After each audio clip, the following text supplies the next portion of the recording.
including Guam, Saipan, Tinian. And the volunteers were setting up a gala, had no idea really who I was. They knew Frank was coming, but they didn't know who I was. I'd go in there a day early, and I'd start helping to set up chairs, tables, and so on. And say, well, who's this? Creator and the founder of Make-A-Wish. And they're, what? But we have so much fun. Now you're working with them. That's right. And another thing, it shows them how important they are to be volunteers. Absolutely.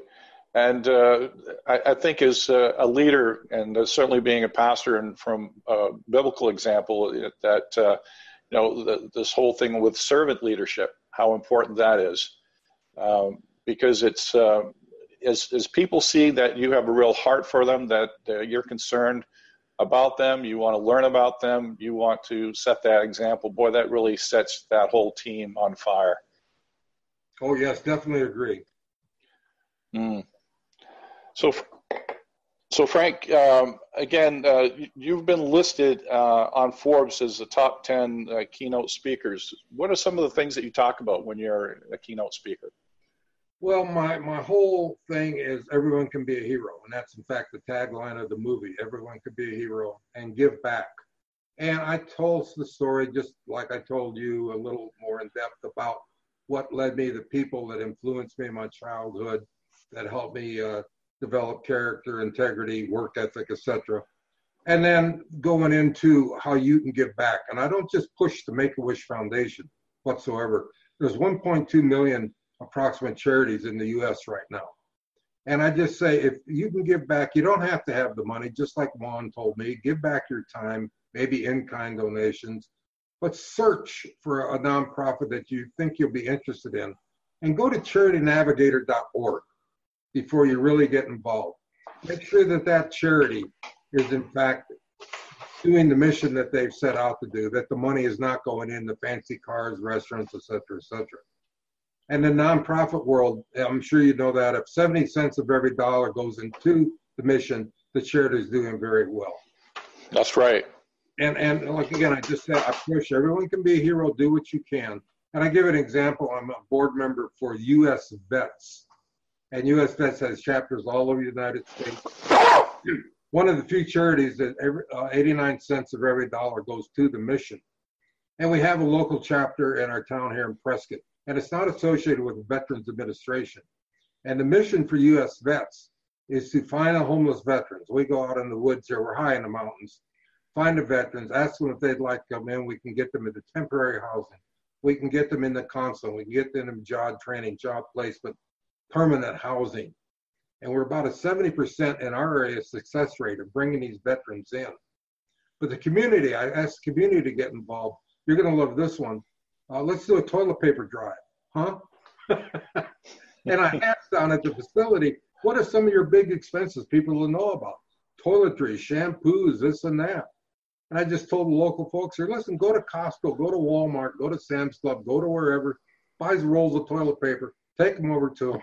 They filled up a room, going to save them hundreds and hundreds of dollars, just an example. The same with clothes drives. So everybody there is being a hero. They're giving back. Yeah, and I think that's one of the great things too, Frank, and being the executive director at the Center of Hope, is always asking for those types of things. And when you said toilet paper, I thought, yeah, that's one of the top things that we're always asking for. Yeah. You know, toiletries, toothbrushes, laundry detergent, because as they were coming in, where this was a daytime drop-in center, it would be an opportunity for them to take a shower, to do laundry. So these toiletries and the soap to do the laundry are very important, and it saves the organization a lot of money for having to go out and purchase it. And the other thing was food drives. They're always coming in and looking for if we could get coffee, creamers, oatmeal, ramen noodles, those types of things. Yeah, and especially water too, bottled water. And bottled water was really important because we also had an outreach team that went out into the community for those who were a little undecided about coming into the center. They would be out on the streets, and that's what we would do. We'd take out those things to them, and especially bottled water in the summer was really important. And now my friends tease me because I travel all the time. I'm on an airplane once a week somewhere, staying in hotels all the time. And I use, maybe they'll give you the shampoos, the soap, and I'll make it last for 3 days, but I'll hide the bottles every day so they replenish it. And my friends are saying, I said, no, I'm not. I'm paying for that. But I get big sackfuls of that. And when I get a great big sackful, I take it down to the U.S. Vet Center. And just what you're saying, now they have individual toiletries, shampoos, everything else. Yeah. And a lot of times people don't think of those things. Actually, my brother, who I was talking to you earlier about, that was in the U.S. Air Force a couple of years ago, was on the streets. He had a bit of a mental break and ended up on the streets. And that's one of the things he was saying, is that, these are the things that we take for granted, and a lot of people don't think of those things. And thankfully, with the help of family and with the VA in Jacksonville, Florida, we were able to get them back home. But again, these things are so very much important. Frank, I wanted to talk to you a little bit about how we met, and a little bit about what we're going to be doing in February. So talk about your journey from where you were maybe a month ago to where we are today.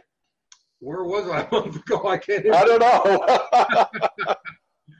know. A month ago, I was at Ryan Long City Summit in Beverly Hills.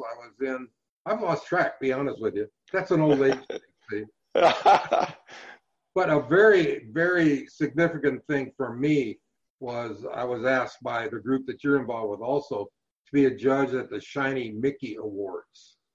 And Dave Farrell, who I know very well, submitted my name, and I was accepted along with you. And I'm just really looking forward to this. Because this is same here. So much with up-and-coming nonprofits that we can further their mission. So I'm just going to give a link and probably at the end of the show as well. It's and it will be in the blurb for the show to promote this. And it is the ShinyMickeyAwards.vip. So that link will be available when we broadcast the show, Frank. And so what are you looking forward to as part of being a judge here and being involved with this whole process? Well, hopefully to give some positive counseling and ideas and suggestions to the up-and-coming nonprofits, the small or the middle ones that aren't really producing like they would hope they could do. I do a lot of counseling for nonprofits. I sit on several boards, especially as advisory members, and just come up with suggestion ideas that will make them grow. Because in the world, like I said, 1.2 million just in the United States, they've got to have that unique idea. They've got to have this brand new marketing plan. The old days of the golf tournaments, the runs, everything else is passé. I mean, nobody would like to attend those anymore. They've got to come up with these new innovative ideas. And I hope between me and the other judges, we can give them those ideas. And I think that's a good thing. As I was talking with really the one who put this together with Michael Brooks, and you and I both know Michael. One of the things he said is that we've done these things like you were just mentioning, and we did that at the Center of Hope. The golf classic, we did Midnight Golf Classic and a Northern Warrior race and those things. And so these are things that everybody does. They've done them for 30 years. And so what we're looking at is what are innovative ways.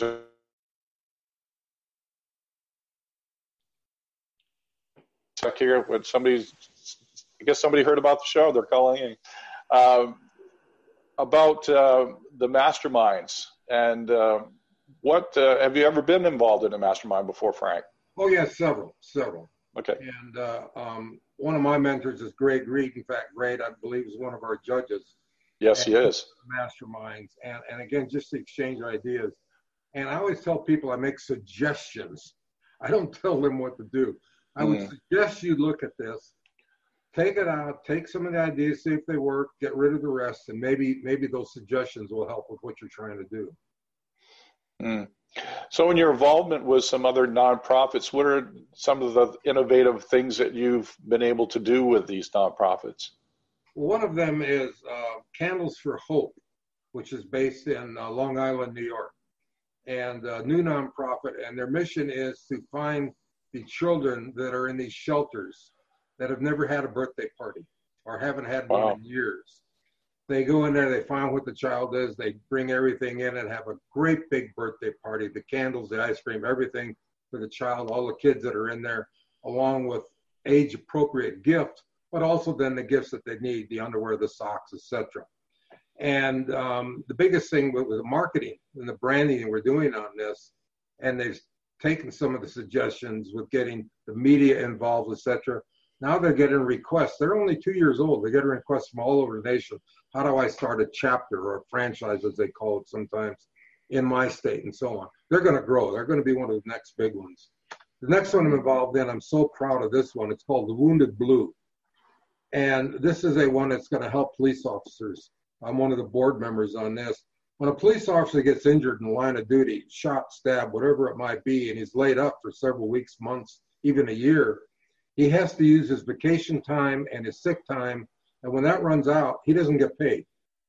His hospital bills are not covered by a state, county, city agency. That goes through his own insurance. So what we want to do is, this is going to be a nationwide, we're going to get our 501c3 here within the next week or two, is we will go to that officer and start covering his pay during that time until he gets back to work, other expenses that he may need. And we've got President Trump's legal advisor, police liaison advisor, helping us to getting cooperation from all over the United States. And this is going to really go. This is going to be big. That sounds wonderful, and certainly deserving of that, Frank. There's a couple of things that you've been awarded a number of times. There's one in particular, actually two, that I wanted to talk a little bit about. One is called the President's Call to Service Award. So tell me about that, as you're a recipient. That was completely unexpected. President Bush won, and a person in my hometown nominated me. They sent this whole thing of accomplishments all these years, and I was very embarrassed when they did that. But I get a call from the White House saying, not the president himself, saying expect some special mail coming in your way, and just this great recognition of all the hours. And then I think it was about 32 years that I've been involved with the nonprofits, trying to help out. So just an honor. I'm always so proud of that. It should be. And the Ellis Island Medal of Honor, it says that you share that with 6 other presidents. So I'd say that's quite an honor. That's probably one of the top honors. It takes place in fact at Ellis Island. They shut down the whole island during the event. Special ferries going over. You have so many dignitaries that they have Coast Guard gunships escorting you over. They have all military surrounding. But the whole thing is about America. And you're German American, you're Italian American, you're African American, and what you have done for America. And I was chosen a couple of years ago now, I guess it was, to receive that award. But the event itself is just amazing. My wife just couldn't believe it. That is on my wish list. It is to go to Ellis Island someday. I've been to New York a couple of times. I remember once going when I was about 6 years old, and I remember hearing about that, and definitely want to go there someday. Frank, you've talked about working on boards, and certainly working on boards can be rewarding, but what are some of the challenges that you faced on working on these boards? Time. Yeah. Time, exactly. I mean, that's a simple answer. Time, trying to sometimes stretch yourself too thin. I found myself recently where I'd really like to help you, but I just don't have the time. Mm-hmm. And then with this movie coming out pretty soon, hopefully, we're going to be traveling all over on that. So that's going to take a lot of time also. So where are you traveling on that film? Well, tomorrow, Minnesota for some meetings, the rest of the week. Next week, San Diego for an event, speaking 2 events. The following week, New York City, speaking. Now we go into October. I can't even remember. I have my manager. He sends me an email. Don't forget. So I just got invited for Australia to go speak over there, and then also in the Bahamas the first of the year. Well, it sounds like you have a pretty busy schedule. I can see why that time would be a definite